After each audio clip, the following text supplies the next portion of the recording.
चलिए तो 18वें अध्याय का 54। 54। एक मिनट में भी।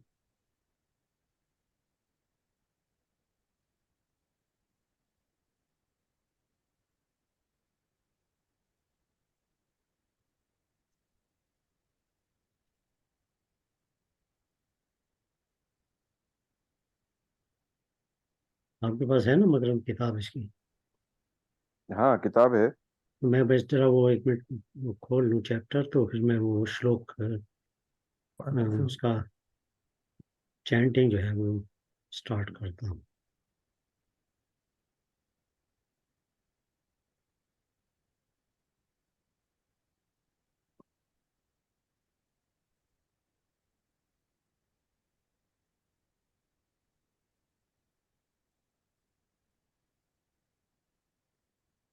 फिफ्टी फोर है।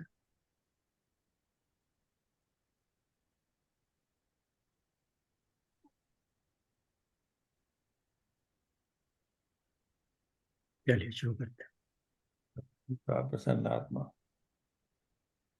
तन्नात्मा न शोचति न काङ्क्षति समः सर्वेषु भूतेषु मद्भक्तिं लभते पराम्। हैं। हाँ मतलब यह ब्रह्मरूप बना हुआ प्रसन्न मन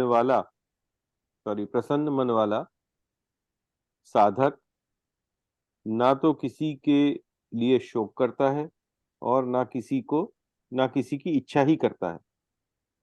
ऐसा संपूर्ण प्राणियों में समभाव वाला साधक मेरी महाभक्ति को प्राप्त हो जाता है, परम भक्ति को प्राप्त हो जाता है। परम भक्ति को प्राप्त होता है, हाईएस्ट डिवोशन।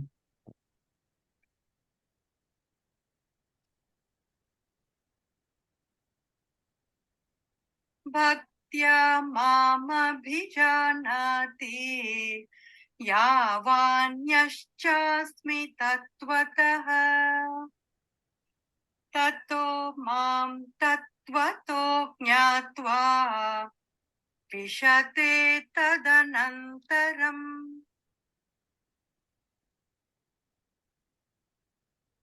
उस पराभक्ति से मुझे, मैं जितना हूं और जो हूं, इसको तत्व से जान लेता है। फिर मुझे तत्व से जानकर तत्काल मुझ में प्रविष्ट हो जाता है। सर्वकर्माण्यपि सदा कुर्वाणो मद्व्यपाश्रयः मत्प्रसादादवाप्नोति शाश्वतं पदमव्ययम्। मेरा आश्रय लेने वाला भक्त सदा सब कर्म करता हुआ भी मेरी कृपा से शाश्वत अविनाशी पद को प्राप्त हो जाता है। चेतसा सर्वकर्माणि मयि सन्न्यस्य मत्परः बुद्धियोगमुपाश्रित्य मच्चित्तः सततं भव। चित्त से संपूर्ण कर्म मुझ में अर्पण करके मेरे परायण होकर समता का आश्रय लेकर निरंतर मुझ में चित्त वाला हो जा। मच्चित्तः सर्वदुर्गाणि मत्प्रसादात् तरिष्यसि अथ चेत्त्वमहङ्कारा न श्रोष्यसि विनङ्क्ष्यसि।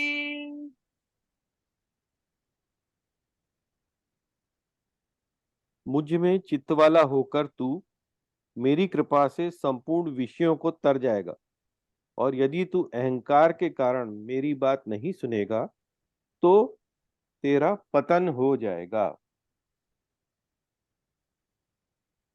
यदहङ्कारमाश्रित्य न योत्स्य इति मन्यसे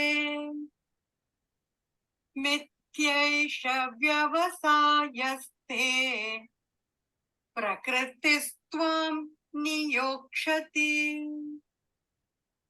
अहंकार का आश्रय लेकर तू जो ऐसा मान रहा है कि मैं युद्ध नहीं करूंगा, तेरा यह निश्चय मिथ्या है, क्योंकि तेरी क्षात्र प्रकृति तुझे युद्ध में लगा देगी।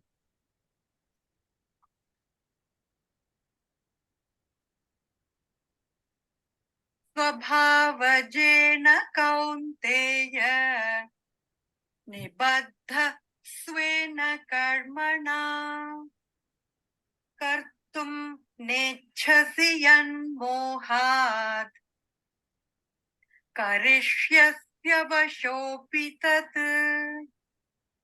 हे कुंती नंदन, अपने स्वभावजन्य कर्म से बंधा हुआ तू मोह के कारण जिस युद्ध को नहीं करना चाहता, उसको भी प्रकृति के परवश होकर करेगा। ईश्वर सर्वभूतानां हृद्देशेऽर्जुन तिष्ठति भ्रामयन् सर्वभूतानि यन्त्रारूढानि मायया। हे अर्जुन, ईश्वर संपूर्ण प्राणियों के हृदय में रहता है और अपनी माया से शरीर रूपी यंत्र पर आरूढ़ हुए संपूर्ण प्राणियों को उनके स्वभाव के अनुसार कंट्रोल करता है। प्राणियों के अनुसार यंत्राणी रूढ़ानी माया ना, अपनी माया के द्वारा पपेट भ्रमण करता रहता है, कंट्रोल करता है। भ्रमण करता है। तमेव शरणं गच्छ सर्वभावेन भारत तत्प्रसादात् परां शान्तिं स्थानं प्राप्स्यसि शाश्वतम्। हे भरतोद्धव अर्जुन, सर्वभाव से उस ईश्वर की ही शरण में चला जा। इसकी कृपा से तू परम शांति को और अविनाशी परमात्मा को प्राप्त हो जाएगा।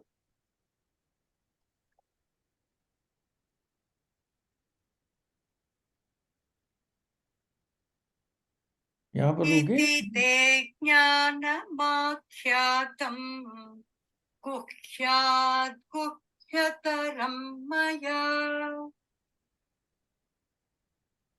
विमृश्यैतदशेषेण यथेच्छसि तथा कुरु।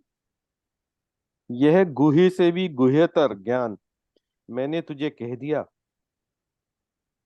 अब तू इसका अच्छी तरह से विचार करके जैसा कहा है वैसा कर। यहाँ रुकते हैं।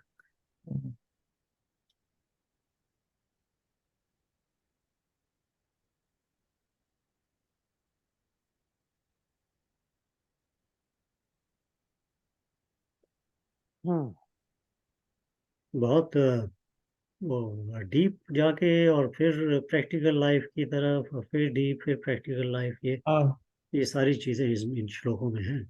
हाँ, वही मेरा भी वही ऑब्जर्वेशन था। मैं क्वेश्चन उसी पे करने वाला था। लास्ट चलिए। इंस्ट्रक्शन है, हैं?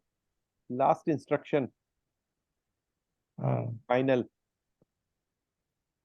नहीं नहीं, उसमें भी ये कह रहे हैं कि अब तुम्हारी, हमने तुम्हें सब बता दिया है, गुणों का गुण और रस बता दिया है, लेकिन अब जो तुम्हारे मन में आया है वो करो तुम। पहले इसके ऊपर विचार करो, फिर जब तुम्हारे मन में जो आए वो करो, ये कह रहे हैं ना वो 64 में, 63 में। नहीं, वो मन की बात नहीं कर रहे हैं, वो कह रहे हैं कि भाई यथा पहले इच्छसि पे तथा विचार कुरु। करो। हाँ, करना तो तुम्हें पड़ेगा, तुम्हारा नेचर ऐसा है, बट नहीं, करो, यथा ये इच्छसि समझ तथा के कुरु। करो। Action with knowledge. पहले इस पर विचार करो जो हमने बताया है, फिर सोचो। सोचो, फिर जैसी इच्छा तुम्हारी वो करो। ये नहीं कहा यहाँ से कि मैंने जो कहा वो करो, ऐसा यहाँ मेरे पास यही उसका अच्छा अच्छा, चलिए कोई नहीं, 54 से शुरू करते हैं दोबारा से। 54 से शुरू। ब्रह्म भूतः प्रसन्नात्मा, न शोचति न कांक्षति, समः सर्वेषु भूतेषु मद्भक्तिं लभते पराम। मद भक्त। ब्रह्म भूत। देखिए, इसमें सारे ऐसे हैं कि आपका अपने अपने हिसाब से आपका ध्यान उन्हीं शब्दों की तरफ जाने वाला है। मत भक्ति तो खैर है ही है, उसको भी अंडरलाइन किया जा सकता है, ब्रह्म भूत भी किया जा सकता है, मगर न शोचती न कांक्षति को भी किया जा सकता है अंडरलाइन। समः सर्वेषु भूतेषु और लभते पराम। एक ही श्लोक के अंदर सारे वर्ड्स ऐसे हैं जिसको आप फोकस करें तो आपको पूरा पूरा कहते हैं पूरा पूरा ज्ञान मिल सकता है। चलिए कीजिए कुछ इसकी व्याख्या कीजिए, कुछ चर्चा करते हैं।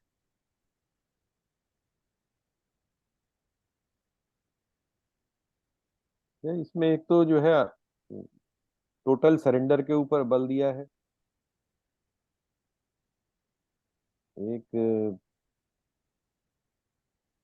ये कि एक सब चीजों का आदि अंत सब कुछ एक ईश्वर ही है, उसकी तरफ उन्मुख रहने का, उस ज्ञान को प्राप्त करके उस तत्व को ज्ञान के और तब एक्शन लेने का इंस्ट्रक्शन है। मुझे तो ऐसा लगता है कि सारे जो 4 लाइनें हैं इस 54 की, वो जो निर्गुण ब्रह्मन है उसके बारे में, उसकी प्रॉपर्टीज के बारे में बता रहे हैं। Once you are absorbed there, ना तो वो कुछ सोचता है, ना वो कोई डिजायर करता है, हर प्राणी को वो एक ही तरह से देखता है। और ऐसा करते हुए हमारे परम, संभाव हाँ, ऐसे इस भाव से परम भाव, परम धाम तक पहुंच जाता है। लेकिन अब इसमें एक थोड़ा ये है कि जैसे पहला वाला जो है ना, ब्रह्म भूता प्रसन्न आत्मा, जो ब्रह्म भूता है वो तो प्रसन्न आत्मा है ही, लेकिन फिर लास्ट में कह रहे हैं कि मद भक्तिम लभते पराम, कि वो अगर एक बार वो अब्जॉर्व हो गया है ब्रह्मन में, तो वो ऑलरेडी देयर ना, ही इज ऑलरेडी देयर, ही और शी इज ऑलरेडी देयर। अगर वो उसमें ऑब्जॉर्व हो जाता है तो इसका मतलब है तो वो तो दैट इज द वही फाइनल करेगा जो स्टेज टू द हाँ, गॉड। जो श्री कृष्ण जी चाहते हैं वही करेगा। तो यही है ना, ट्रैप में पहले ट्रैप में पड़ जाओ, then you do whatever he wants. उनके साथ ही मिल गया ना, फिर तो वही हो हाँ जी, पहुंच गया। हाँ जी, फिर तो अपना तो कुछ नहीं रहा ना। नहीं है, लेकिन बाद में तो संभाव हो गया, बाद में वो न सोचती लेटर न पार्ट में ये कांक्षित। भी, सॉरी गो अहेड। चलो,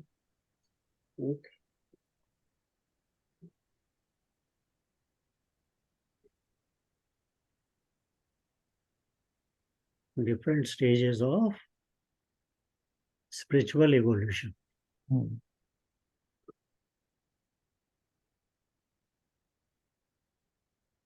भक्त के लिए मद भक्त, ज्ञानी के लिए ब्रह्मभूत।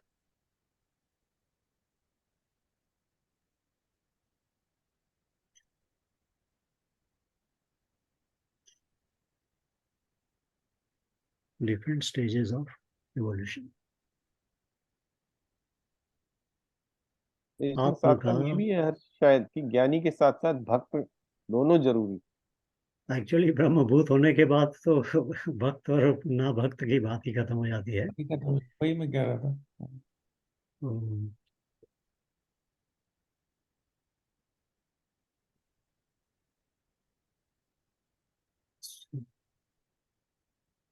और ये फ्रॉम द वो जो हमारा जो प्राण और चक्र है उनके हिसाब से भी इसका एक्सप्लेनेशन है। तो ये हर टेंडेंसी वाले व्यक्ति के लिए इसके अंदर कोई ना कोई अपने लिए एक्सप्लेनेशन मिल जाता है।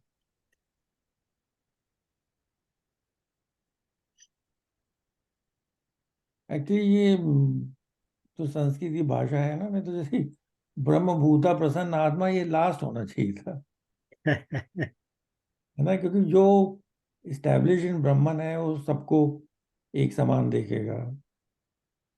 he or she doesn't grieve for anything, not desiring, और ऐसा करते हुए मेरे परम धाम में पहुंच जाता है। वंस इज परम धाम, तब वो he becomes prasanna, he becomes prasanna atma, right? There is no difference between Brahman and that person. जो पहली लाइन है, एक्चुअली मैं वहां वाला रेफरेंस ला रहा हूं जो मैंने अभी टेम्पल वहां देखा केरला में, इसकी मैंने पिक्चर डाली। दैट इज अमेजिंग जो वो उन्होंने बनाया है उसके अंदर, पूरे लिंग के अंदर यू गो इन सर्कल्स। अब वो जो 7 चक्र है उसके बारे में वो एक्सप्लेन करते हैं, और हर चक्र में 12 डिफरेंट लिंग्स हैं। अच्छा। हाँ, और मैंने उनसे पूछा तो उन्होंने कहने लगे उनको नहीं मालूम था। 12 लिंगा है कि चक्र ना, स्टार्टिंग विद स्वादिष्ठान और फिर मणिपुर और ऊपर जाते जाते तो अंत में क्राउन चक्र वाली जो है वो बहुत ही अच्छी तरह से उन्होंने दर्शाया है। वहां पे भगवान शिव और पार्वती की मूर्ति है, environment is around is very white, जिसको बोलते हैं क्राउन चक्र। और पूरे सर्कुलर पाथ में जो हमारे जितने भी ऋषि मुनि हुए हैं, अगस्त, कपिल, भारद्वाज, विश्वामित्र, वशिष्ठ, सबकी मूर्तियां बनाई हैं वॉल पे। You keep going up up up, it's like 37 feet height जो लिंग बनाया है। लेकिन वो ठीक से, हाँ, उसमें हमने अब देखना पड़ेगा मुझे जाके, उसमें वो उसकी भी बात करते हैं मूर्ति। तो 12 लिंगा, और फिर हमने तो कभी सुना ही नहीं था कि देयर 108 लिंगास, और वो 8 मूर्ति हैं हर चक्र में। अब वो मूर्ति क्या है ये नहीं पता, वो कहते हैं वो शिव पुराण से आया है ये। चलिए, अच्छा सब्जेक्ट है, इसको भी स्टडी हाँ, करना चाहिए। आप कीजिए, थोड़ी रिसर्च कीजिए, बताइए। मैं करूंगा थोड़ी मेरी जिज्ञासा जैसी पहले थी ना वो चक्रों में, तो मैं जब वहां अंदर गया तो मुझे नहीं पता था कि यहाँ से ये होगा इसके अंदर, क्योंकि वो एक तरह से गुफा टाइप की है। लिंगा इतना बड़ा बनाया है ना उन्होंने, उसके अंदर तुम गुफा टाइप की है, तो you keep going up up up up, and every step पे एक चक्र है, and then they explain about it. Is amazing. क्या जमाने में उसमें नॉलेज थी, क्या उन लोगों ने उसका जो मतलब रिप्रेजेंटेशन किया, उसका जो सिंबलाइजेशन किया, क्या कमाल का किया है कि आप हजारों बहुत साल के बाद में भी जरा सी भी आपको आइडिया उसमें होने लगे तो अमेजिंग। सेम चीज आप समझ सकते हैं पूरी तरह से। ये और सारे जितने भी ब्रह्म ऋषि थे उनकी उन्होंने प्रतिमाएं बनाई वॉल पे, और वॉल जो है बेसिकली पत्थर है वो, हाँ। इनसाइड वॉल है ना, सारे स्टोन्स हैं, स्टोन में उन्होंने नक्काशी की है सारे हम्म। ऋषियों की। बहुत ही amazing, I can't describe it, you have to go there. और उसके एंट्रेंस पे लिखा है अहम ब्रह्मास्मि। हाँ। बहुत अच्छा, बहुत अच्छा। ये तो आपने बहुत हमारे लिए भी क्यूरियोसिटी जागृत कर दी है इसको देखने के लिए।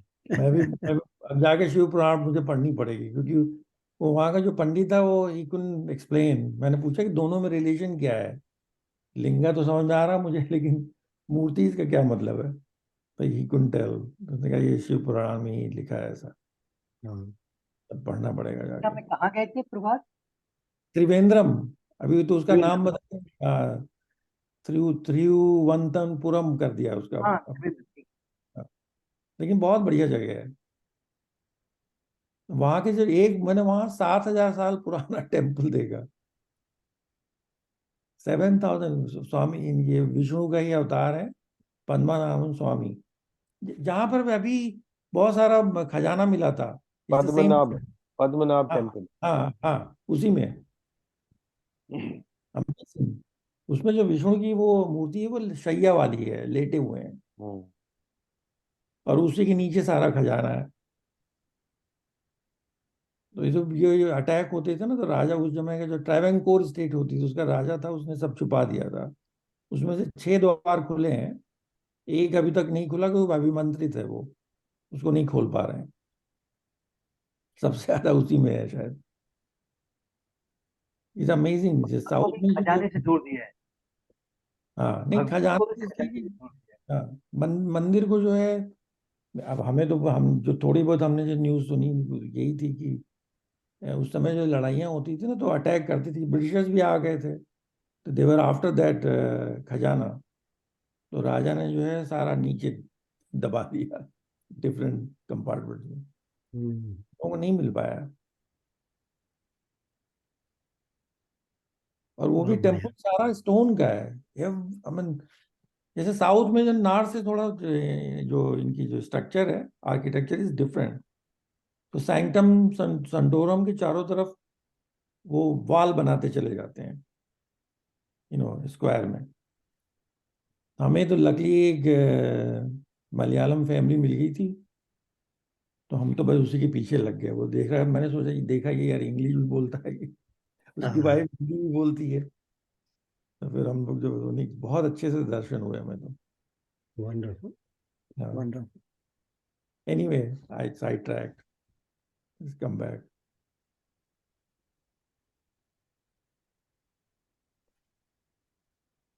हाँ जी, फिर थोड़ा थोड़ा इसका श्लोक के बारे में भी करें, कुछ व्याख्या करें, कुछ कभी चले।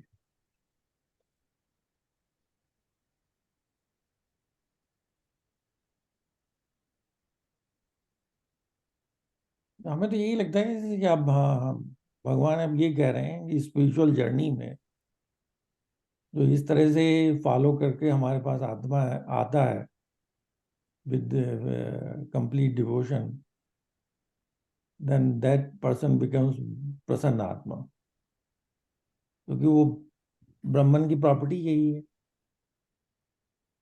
There is nothing to be attained after that.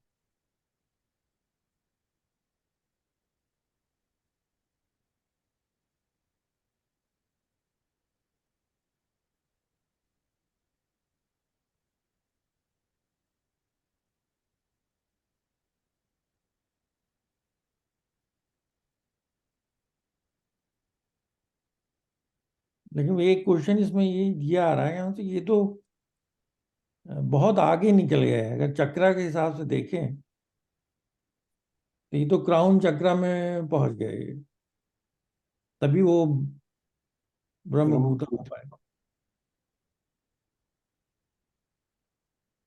Right. मतलब पहले तो त्रिगुणात्मक वहां से निकल गए, राइट, त्रिनेत्र से ऊपर निकल गए। मतलब स्पिरिचुअल जर्नी की जो लास्ट स्टेज है वहां पहुंच गए। ये ऊपर के जो चारों चक्र है ना, हम्म, वो चारों के चारों बहुत इंपॉर्टेंट होते हैं। उनकी जो अल्टीमेट, जो उनका रियलाइजेशन है, उनका जो अल्टीमेट, जिसको कहना चाहिए कि जो बोर्ड है, जो डेस्टिनेशन है, जो फाइनल, अगर एक स्पेक्ट्रम होता है ना, जैसे हार्ट चक्र का एक स्पेक्ट्रम है। हम्म, स्पेक्ट्रम का मतलब एक उसका एक लोअर एंड है, एक हायर एंड है। हम्म, वो जो हायर एंड का जो अल्टीमेट जो एंड है, वो आपको वननेस पे ले जाता है। हम्म, तो इसी तरह से जो आपका जो ये जो ये आपका विशुद्धि, जो थ्रोट चक्र है, उसकी बाद में बात करूंगा। हम्म, बट जो ये आपका जो थर्ड आई, जिसको आजना चक्र बोलते हैं, तो इसकी इसकी जो शुरुआत होती है, उसके अंदर ये आपको थोड़े थोड़े साइकिक एक्सपीरियंसेस इससे शुरू होती है। बट जब इसका जो अल्टीमेट है, उसके अंदर आपके जो माया का जो भ्रम है, वो टूट जाता है, खत्म, माया खत्म हो जाती है। आप जो है वो समय को भेज जाते हैं, आपकी दृष्टि जो है वो बहुत शार्प होती है। और जो क्राउन चक्र है, जब वो उसकी जो अल्टीमेट जो स्टेज है, उसके वो आप वो जिसको जैसे आपने कहा है ब्रह्मस्मि, कुछ उसी तरह से है। वो पूरे यूनिवर्स को असल अपने पराशक्ति। अपने अंदर समा लेता है। वो अल्टीमेट स्टेज उसकी है। और जो विशुद्धि चक्र है, जिससे हम लोग ये साउंड क्रिएट करते हैं, वाइब्रेशन क्रिएट करते हैं, ये क्रिएटिंग है, क्रिएटिंग पावर है। तो ये जो क्रिएटिंग ब्रह्म पावर है, जिसमें आप सृष्टि की रचना कर सकते हैं। जैसे आपकी जो, मैं उसे इच्छा नहीं बोलना चाहता, क्योंकि वो इच्छा वर्ड उसके लिए ठीक नहीं है। जो इंटेंट होती है, इंटेंशन के साथ में आप क्रिएशन कर सकते हैं। तो ये चारों चक्र जो है अपने अपने जो इनकी जो अल्टीमेट जो पराकाष्ठा है इनकी, वो हर चक्र आपको एक रियलाइजेशन का अनुभव करवाता है, और हर चक्र का रियलाइजेशन का अनुभव दूसरे से स्लाइटली डिफरेंट होता है। तो जैसे जो क्लियर डिफरेंस जो है ना, ये इन दो में मिलता है आपको, हार्ट चक्र में और अजना में, थर्ड आई में। थर्ड आई में वो डिफरेंस बहुत क्लियर होता है। जो हार्ट चक्र है ना, वो आपको पूरी तरह से वननेस में करता है। वननेस का मतलब ये नहीं कि भाई सारी चीजें वन है, बस वननेस का मतलब मैं भी उनमें ही, मैं भी एक ही हूँ, सब मैं हूँ, मैं ही सब हूँ। ये भाव जो है, ये बहुत ही आपको आनंद, और बहुत ही आपको ये जिसको कहना चाहिए कि फियरलेसनेस दे देता है। आप ही हैं सब कुछ। तो आपका जो ये जो फियर होता है ना, जैसे मृत्यु भाव जो होता है, जैसे वो खत्म हो जाता है, क्योंकि आप उस वक्त आपको ये मालूम चल जाता है, यू नो इट, कि भाई मृत्यु नाम की कोई चीज है नहीं, मैं ही हूँ। मैं सिर्फ ट्रांसफॉर्म हो जाता हूँ एक चीज से दूसरी चीज के अंदर। मगर इसका जो मेन वो है कि ये इसका वननेस, और जो ये जिसको कहते हैं ना प्रेम की पराकाष्ठा, universal love, unconditional love, unconditional love. Unconditional love. तो हार्ट चक्र की पराकाष्ठा पे रियलाइजेशन का अनुभव अनकंडीशनल लव के साथ में हो, वननेस एंड अनकंडीशनल लव।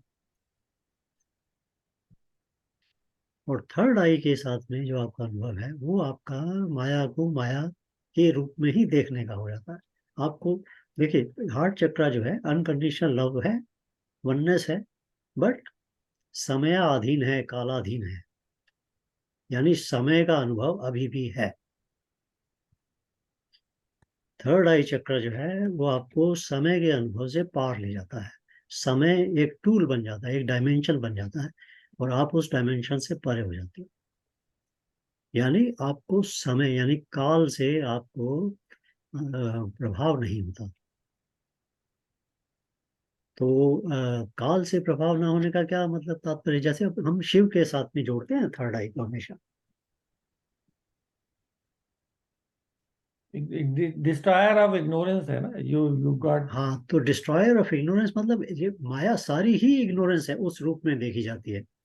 उस वक्त ये जितना भी जो भी यूनिवर्सल मैनिफेस्टेशन है, वो सारी की सारी ही इग्नोरेंस के रूप में बन जाती है।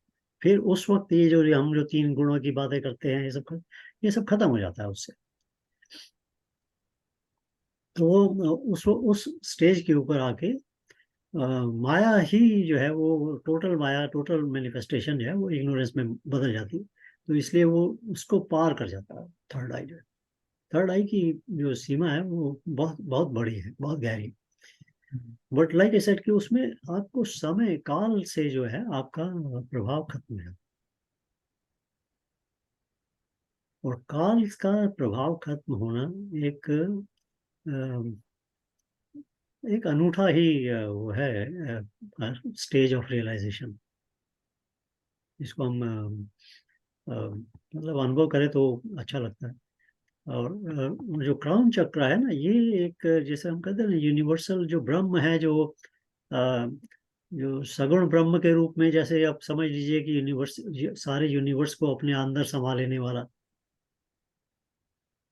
उस रूप में चला जाता है क्राउन चक्र के अंदर। तो वो अनुभव जो है, वो रियलाइजेशन का, वो टोटली अलग हो जाता है, उसमें आपको ब्रह्म रूप बन जाता है।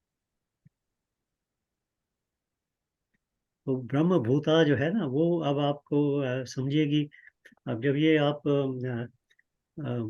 स्पिरिचुअल जर्नी के अंदर जैसे जैसे आप हम लोग ऊपर चलते चले जाते हैं, या शुद्ध होते चले जाते हैं, ऊपर चलना नहीं कहना चाहिए।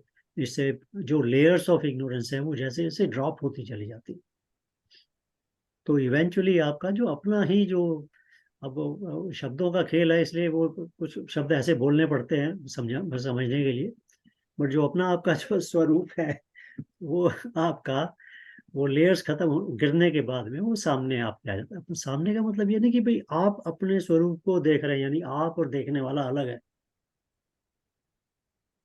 जहाँ तक स्पिरिचुअलिटी के अंदर जो एक जो एक समझ लीजिए कि एक क्या शब्द उसके लिए यूज करना चाहिए, एक एक रुकावट कह देना चाहिए या एक मिसकंसेप्शन कहना चाहिए, कि ऐसे हम कह देते हैं कि मैं अपने रूप को देखता हूँ। ऐसे नहीं हो सकता है। मैं और मेरा रूप, मैं और मेरा स्वरूप ये अलग अलग नहीं है। तो जब तक वो अलग है तब तक मैं जो है वो उसमें संसार के उसमें लगा हुआ हूँ मैं, मतलब अज्ञान में बंधा हुआ हूँ कि मैं इंटेंगल देख रहा हूँ। तो इंटरनल। हाँ, तो मैं और मुझे देखना, ये शब्द गलत है ये, बट समझने के लिए हम लोगों को यूज करने पड़ जाते हैं। बट वो जो स्टेज है उसमें मैं ही हूँ वो स्वरूप, तो ये मैं देखने वाला नहीं हूँ, मैं हूँ। तो ये डिफरेंस है ना, मैं देखता हूँ वर्सेस मैं हूँ, ये डिफरेंस समझना आवश्यक हो जाता है। तो कई बार ये हमारे स्पिरिचुअल डिस्कशंस के अंदर ऐसी बात आ जाती है कि भाई मैं देख लेता हूँ, तो मैं देख लेता हूँ नहीं हूँ, मैं बन जाता, मैं हो जाता हूँ, मैं ही हूँ। तो ये अनुभूति की बात आ गई ना, now I am able to realise my true nature. हाँ, अनुभूति, अब ये शब्दों के जाल में तो थोड़ा सा मेरे को फंसना पड़ जाता है कई बार, बट अनुभूति और अनुभव, थोड़ा सा अनुभव, जब आप हैं वही हैं, उसमें अभी कोई आपको अनुभूति को हम फीलिंग के साथ में भी जोड़ लेते हैं ना, कि हम मुझे ऐसा फील होता है, मुझे ऐसा महसूस होता है, मुझे ऐसा प्रतीत होता है, ये सारी अनुभूतियां हैं। मगर एनीवे ये थोड़ा शब्दों का जाल है, अलग कॉन्टेक्स्ट में अलग अलग मीनिंग आ जाते हैं कई बार। तो it is just you are that, so there is no कि भाई मैं अनुभव कर रहा हूँ, ऐसा नहीं है, मैं ही हूँ। तो जैसे इसको ऐसे समझें कि जब इग्नोरेंस की लेयर खत्म हो गई तो जो बचा वही आप है। हाँ, ठीक कहा आपने। जब इग्नोरेंस की लेयर खत्म हो, मतलब इग्नोरेंस की लेयर, ये पूरी की पूरी माया जो है वो खत्म हो जाती। तो ये जो चारों जो चक्र हैं ऊपर वाले, जो चारों चक्र, नीचे के जो तीन चक्र हैं वो संसार के साथ में जुड़े हुए हैं, और जो ऊपर के चार चक्र हैं वो अध्यात्म के साथ जुड़े हुए हैं। हम्म। ऊपर के तीन स्पेशली, बट चौथा जो हार्ट चक्र है वो भी अध्यात्म के साथ ही जुड़ा हुआ है, मगर संसार के साथ में भी जुड़ा हुआ है, क्योंकि संसार की तो संसार को चलाने के लिए हार्ट चक्र की आवश्यकता बहुत अधिक है। बिना हार्ट चक्र के, बिना उस एनर्जी के संसार आगे बढ़ता नहीं। तो इसलिए उसको वो बैलेंसर भी रखा जाता है उसको, इसलिए कि वो तीन चक्र उसके ऊपर होते हैं, तीन चक्र नीचे होते हैं, तो वो बीच में बैलेंसर रखता है वो अध्यात्म को और संसार के बीच में बैलेंस करने के लिए भी हार्ट चक्र ही, अनहत चक्र, उसी को बैलेंसर भी बोला जाता है इसलिए। बट हार्ट चक्र इटसेल्फ इतना अध्यात्म के अंदर इतना आपका पावरफुल मदद करने वाला है कि हार्ट चक्र की पराकाष्ठा के ऊपर आपको एक्सपीरियंस ऑफ वननेस मिल जाता है, एक्सपीरियंस ऑफ यूनिवर्सल लव मिल जाता है। तो वो भी एक, हम उसको रियलाइजेशन की स्टेज ही बोलते हैं। उसके नीचे के चक्र में किसी में रियलाइजेशन नहीं है, आध्यात्मिक रियलाइजेशन, उसमें सांसारिक वो है सारा। तो एनीवे, तो ये सारे चक्र का जो है ना, ये इनके किसी एक चक्र के ऊपर भी अगर आप फोकस करेंगे तो उस चक्र की जो लिमिट है, सीमा, उस पर आपको आध्यात्मिक रियलाइजेशन आपको मिलेगा इन चारों में से। जो आपके जो नीचे के चक्र हैं उसमें, जैसे अगर आप मान लीजिए, मैं एक एग्जांपल ही दे रहा हूँ, अगर उसके अंदर आप मूल धारा को, यानी चक्र जो जो आपका जो रूट चक्र जिसको हम इंग्लिश में बोलते हैं, अगर आप उसको फोकस करते हैं और उसको आप प्योरीफाई एंड एक्सपैंड करते हैं, तो आपको संसार के अंदर एक बहुत ही काम एंड कलेक्टेड स्टेज जिसको बोलते हैं माइंड की, उसमें आप पहुंच सकते हैं। बट वो रहते आप संसार में है, संसार का अनुभव आपका बहुत प्योर हो जाता है। तो इसी तरह से अब स्वादिष्ठान है, मणिपुर है, मतलब उनके अपने अपनी एक क्वालिटीज हैं उनकी, उन एनर्जीज की अपनी अपनी एक कहते हैं कि वो एक एक डिफरेंट एट्रीब्यूट है उसका, और डिफरेंट एक्सपीरियंस है उसका, और डिफरेंट उसके प्रोजेक्शन है। हम्म, तो जो डिफरेंट प्रोजेक्शन है, वो प्रोजेक्शन सारे आपके मन के थ्रू ही आते हैं। तो नीचे के तीनों चक्र जो है वो मन के थ्रू प्रोजेक्ट करने में संसार की तरफ आपको ले जाते हैं। ऊपर के 3 चक्र जो है वो भी मन से ही हैं, बट मन को पार करने की कोशिश करते हैं। तो उनके अनुभव जो है वो शुरू तो मन से ही होते हैं, बट वो मन को पार करने वाला रास्ता पकड़ते हैं। तो उसके अंदर ये जो ब्रह्मभूत है, और जो ये जो प्रसन्न आत्मा है, जो उसके अंदर जो ये समा सर्वेशु है, ये सारे के सारे भाव जो हैं, डिफरेंट भाव आपके आने शुरू हो जाते हैं। और भक्ति जो है, भक्ति को कहना चाहिए कि एक भक्ति वो है जो जिसको कहते हैं कि एक फलक्रम है, एक आधार है, एक लाइट हाउस है। समुद्र में जब आप शिप में चल रहे होते ना, तो किनारे पे वो जहाँ जहाँ रॉक्स हुआ करती थी समुद्र में, जो एरिया जो जहाँ चट्टाने हैं या कोई आइलैंड आ जाता है या कुछ इस तरह की, तो वहां पर वो एक लाइट हाउस बना दिया करते थे। तो वो वार्निंग होती थी कि भाई इस तरफ जो शिप आएगा तो यहाँ पर आपको वो चट्टाने पत्थर मिलेंगे। तो एक वार्निंग होती थी। बट अगर वो इसी वार्निंग को आप दूसरी तरह से देखें, तो जो भक्ति है ये इसका अपोजिट हो जाता है, कि भक्ति जो है वो एक लाइट हाउस है, जो आपको, आप समुद्र के जिस भी दिशा में जा रहे हो, वो ध्रुव तारे की तरह से आपकी डायरेक्शन जो है वो आपको मेंटेन करके रख सकता है, आपके संसार के अंदर भी और आपके अनुभव के अंदर भी। तो भक्ति जो है वो एब्सोल्यूट फोकस जो है वो आपका जिसको कहते हैं अनफॉरगेटेबल, कभी भी आप उसको भूले ना, इस तरह से आपका लिंक बना रहता है भगवान के साथ में, या उस शक्ति के साथ में, परमात्मा के साथ। और वो जो लिंक है वो आपको धीरे धीरे धीरे धीरे उसके साथ में जोड़ने का काम करता है। क्योंकि मन है ना, मन तो भटकता है, इधर से उधर भटकता है, बार बार भूल जाते हैं। तो वो जो भक्ति है, जब वो मत भक्ति जब बन जाते हैं वो पूरी तरह से, तो वो कांस्टेंट एंड कंटिन्यूअस फोकस ध्यान जो है वो उसमें लगा होता है। तो वो परमात्मा एक आपके लिए एक एक जैसे कहना चाहिए कि एक जैसे एक एक आधार बन जाता है, एक फलक्रम बन जाता है, एक डेस्टिनेशन बन जाती है, एक आपका सपोर्ट बन जाता है कि भाई ये है, इसको हमेशा ही अपने ध्यान में रखना है। तो ये सारी चीजें करने के बाद में भगवान कहते हैं कि तब आप जाके कहीं निर्गुण ब्रह्म के परम लभते, वहां पहुंचते हैं। तो वो निर्गुण ब्रह्म का तो अनुभव, तो फिर आप उस अनुभव को तो आप बयान नहीं कर सकते ना, दैट इज, वो अचिंत्य हो जाता है ना, एब्सोल्युटली अचिंत्य हो जाता है, जिसका आप चिंतन नहीं कर सकते, निर्गुण है वो, टोटली बियॉन्ड हो गया वो। तो ये जो जो रियलाइजेशन की जो डिफरेंट स्टेजेस हैं, वो आपको डिफरेंट तरीके से मिलती हैं। तो उनमें से एक एक एक्सप्लेनेशन का तरीका है चक्रस का, जो अभी मैं थोड़ा सा एक्सप्लेन करने की कोशिश कर रहा था।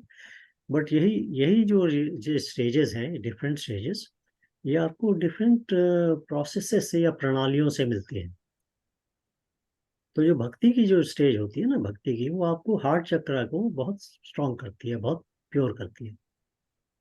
तो वो जो स्टेज ऑफ रियलाइजेशन जो है, जो इसको कहते हैं ना कि मैं भगवान में लीन हो जाऊं, मैं भगवान को पा जाऊं, ये जो आपका जो अनुभूति होती है, इस तरह की जो अनुभव या ये इच्छा बनती है, इंटेंशन बनती है, तो ये भक्ति से बनती है। तो भक्ति जो है वो आपके हार्ट चक्रा को बहुत ज्यादा प्रभावित करती है।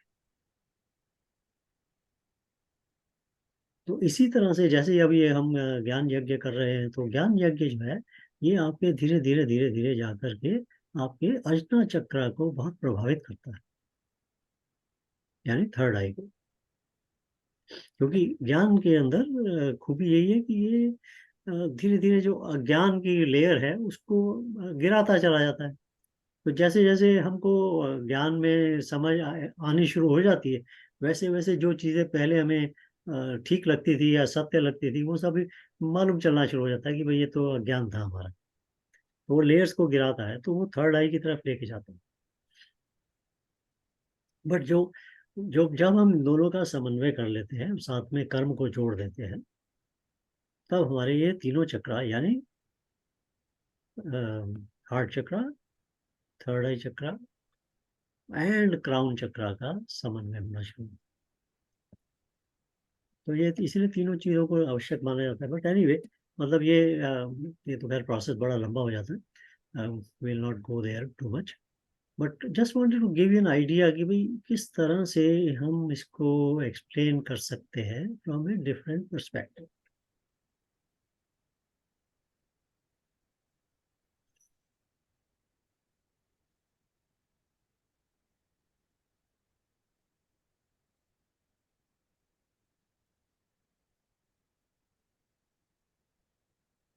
चलिए आगे बढ़े।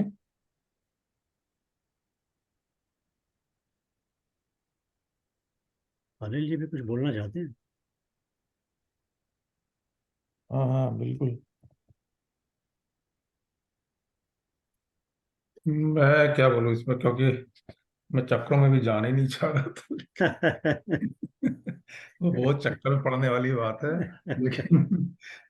लेकिन मैं इसको इस तरीके से देख रहा था कि जो ये आपका 54वां मतलब 54th श्लोक है, ये 49 से 53 तक के श्लोकों का अल्टीमेट अंत है।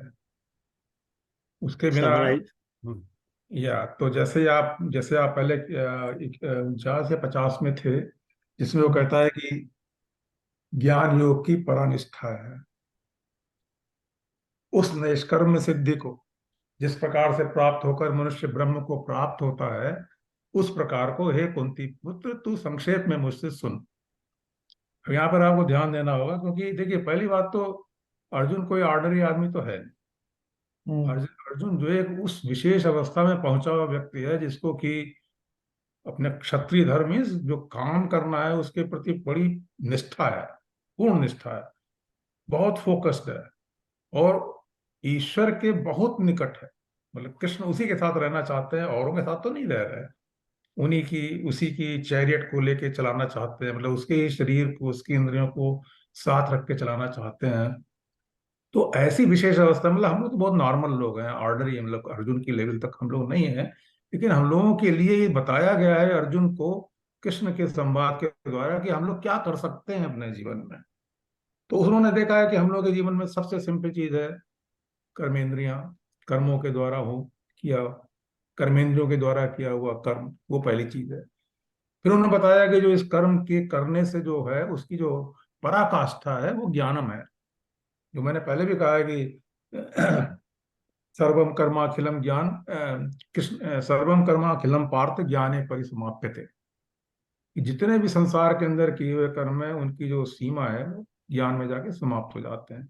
तो उसी को उन्होंने यहाँ पे कहा है नैष्कर्म्य सिद्धि की प्राप्ति, जो कि ज्ञान के रूप में होती है, ज्ञान योग की परानिष्ठा।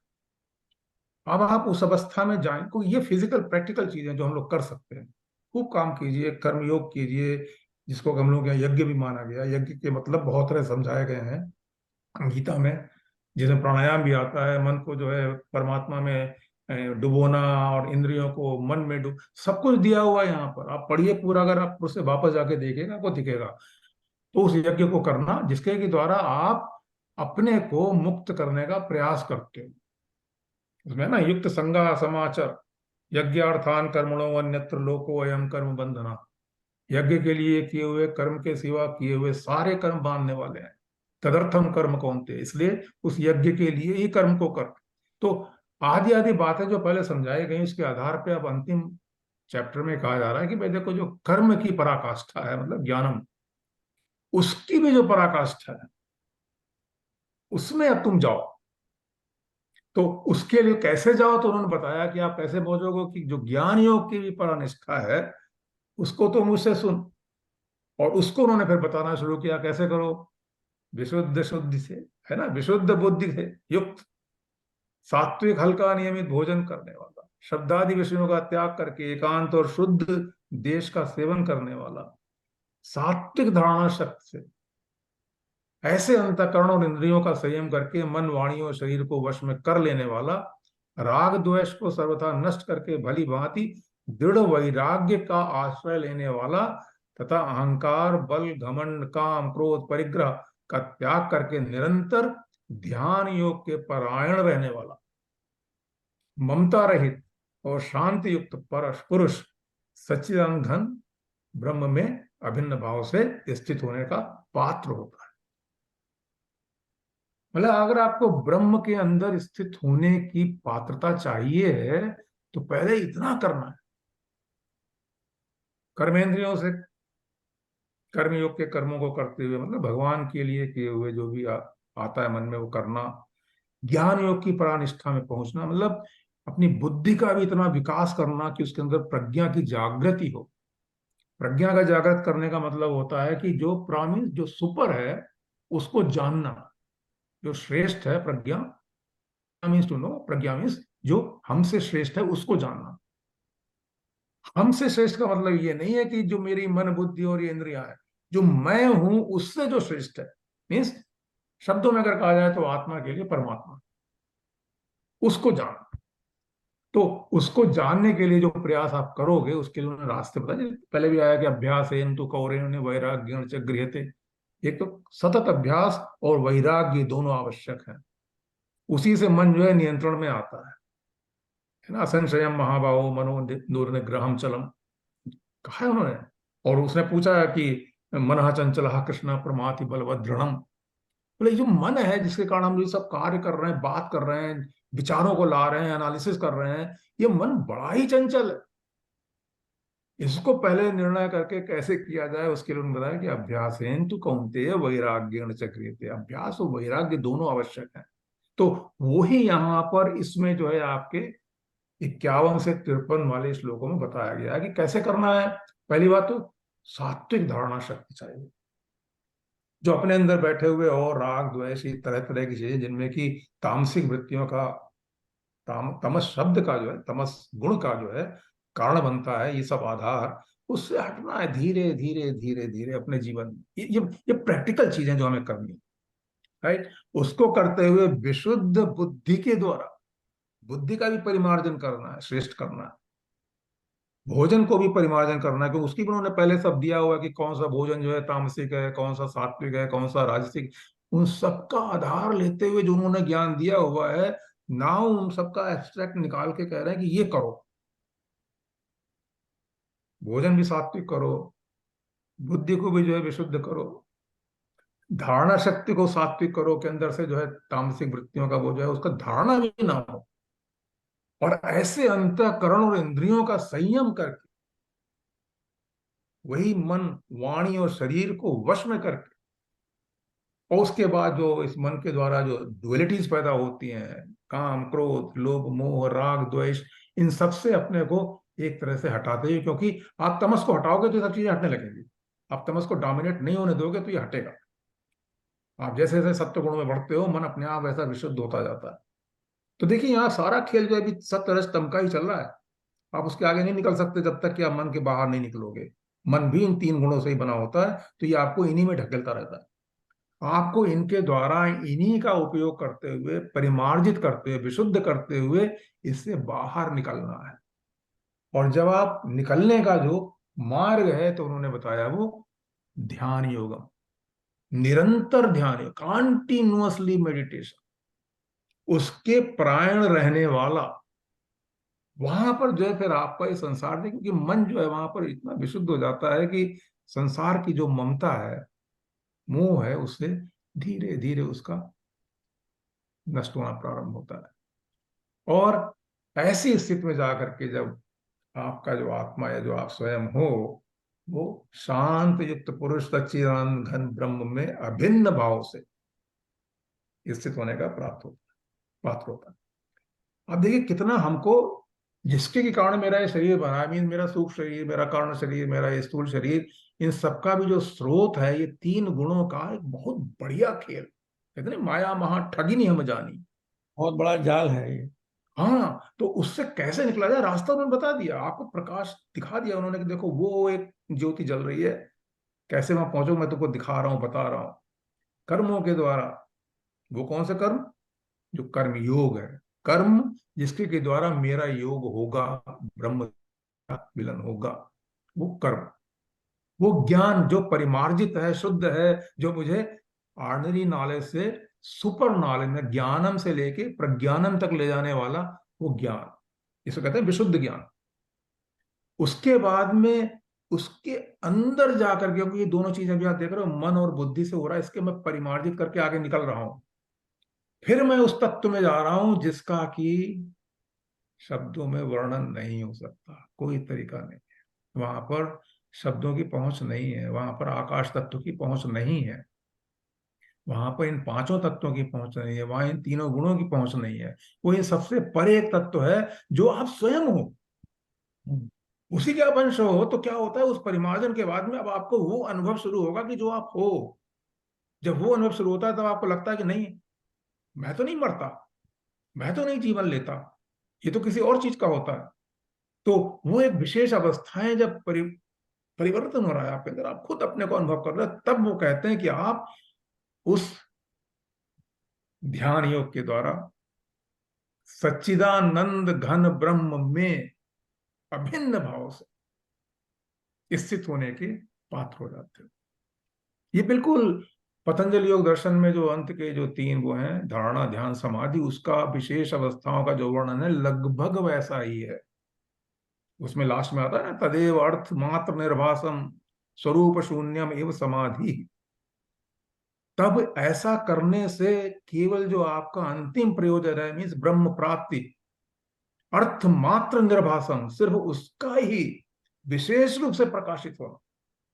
और जो मेरा अपना स्वरूप अभी तक है, मैं बैठा हूं अनिल कुमार श्रीवास्तव जी, शरीर को लेके, मन और बुद्धि को लेके, संसार के राग द्वेष काम क्रोध दुनिया भर की चीजों को लेकर के, इन सबसे परे एक विशेष अवस्था में पहुंच जाना, जहां मुझे लगता है कि वो एक ही है जो मेरा अर्थ था, प्रयोजन था, वो विशेष रूप से प्रकाशित होना, निर्भासन स्वरूप शून्य।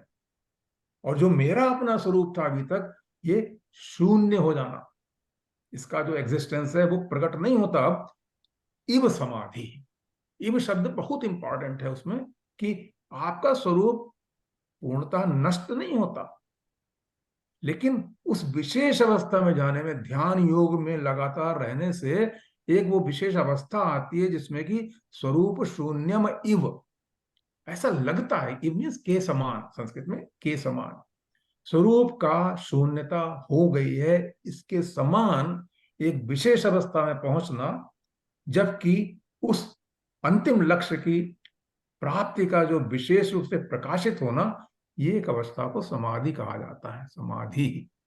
उसको यहां पर उन्होंने जाके कहा कि अब नाउ यू हैव बिकम ब्रह्म भूता। इस संसार जो भूता है, आपको पता है संसार के कितनी जगह आया है कि भूत ग्रामम, इसमें बहुत जगह यूज किया गया। भूता मीन जो हो गया, जिसमें मैनिफेस्टेशन हो गया, प्रकट हो गया। अब जो है वो भूता ब्रह्म भूता होता, शरीर के अंदर ये भूत रहता है। ये भूत मीन्स ये शरीर के जो 5 तत्व हैं, सारी इंद्रियां हैं, मन बुद्धि, सब कुछ रहता है। लेकिन इसके अंदर जो बैठा हुआ जीवात्मा है, वो अब ब्रह्म के साथ में अभिन्न भाव से स्थित होकर के ये पूरा जो आत्मा है, ये ब्रह्म भूता हो जाता है, जिसको कि हमारे यहाँ ऋषि लोग कहा जाता है, जिसको कि आप कह रहे हैं कि अंत में उन्होंने उसमें सहस्त्रार चक्र के अंदर ऋषियों को दिखाया अपने सारे। ये वो अवस्था होती है कि शरीर कहाँ है, शरीर तो दिखता है, क्योंकि शरीर के अंदर जो बैठा हुआ तत्व है वो अपने उस अभिन्न ब्रह्म स्वरूप को देखता है, अनुभव करता है, उसमें जीता है। और वहां पर मृत्यु नहीं है, वहां पर जन्म नहीं है, वहां का एक अलग ही स्वरूप है, लेकिन इतना अनंत है कि उसमें खोया रहता है। मीन्स आज ये अनुभव हो रहा है, कल ये अनुभव हो रहा है, परसों ये अनुभव, it's like diving in the ocean as a individual soul. तो उस अवस्था के लिए भगवान कृष्ण जो है उनको समझा रहे हैं कि वो ब्रह्मभूता, वो फिर प्रसन्न आत्मा, वहां पर तो सुख दुख कुछ है ही नहीं। आत्मा जो है प्रसन्न है, ना शोचती। सोच कौन करता है? मन। जो सुख और दुख है, ये दोनों जो गुण है, ये मन के हैं। ख मीन्स आकाश, सु अच्छा, दु बुरा। इस जब अंतर जगत के अंदर, मन के अंदर बाहर के विषयों के संयोग से जब हमारे अंदर का जो आकाश है वो अच्छा नहीं बनता, तो वो दुख कहलाता। अगर अच्छा बनता है तो सुख कहलाता है। और अच्छे बुरे की परिभाषा आपकी डिजायर्स के ऊपर ही निर्भर करती है कि क्या आपको अच्छा लगता है, वो उसकी प्राप्ति हुई या नहीं हुई, तो उसके अनुसार सुख और दुख आपको मिलेगा। लेकिन यहां पर ये प्रसन्न आत्मा कैसी होती है? न सोचती न कांक्षती। अब कौन सी डिजायर है? जब वहां पर मन ही नहीं बचा है इस तरीके का, तो वहां पर क्या सोच, क्या डिजायर? कोई दुख नहीं। और ऐसे में जब है, आप आत्म स्वरूप में जब पहुंचते हो, तो इस ब्रह्मांड के अंदर सब कुछ आत्म स्वरूप ही दिखता है। इसीलिए वहां पर उन्होंने कहा समः सर्वेषु भूतेषु, सब भूतों में संभाव, मद भक्तिम लभते परम, मेरी भक्ति को करते करते ये प्राप्ति होती है। इसी को ईशोपनिषद में अगर आप जाइए, देखिए, मतलब मैं तो इसलिए समझाता हूं कि ऐसे अपने वेदों में, उपनिषदों में, और उसको बाद में भागवत गीता में वर्णित किया गया है। अमेजिंग। मतलब मैं उन ऋषियों की बात करता हूं जिन्होंने इन चीजों को कैसे देखा है अपनी दिव्य दृष्टियों के द्वारा और शब्दों में प्रकट किया है। इट्स अमेजिंग द वे आई सी। वहां पे आता है कि यस्तु सर्वाणि भूतानि आत्मै वा भूत बीजानतः तत्र को मोह कह शोक एकत्वम अनुपश्यति। वहां एकत्व दिखता है उस आत्मभाव में।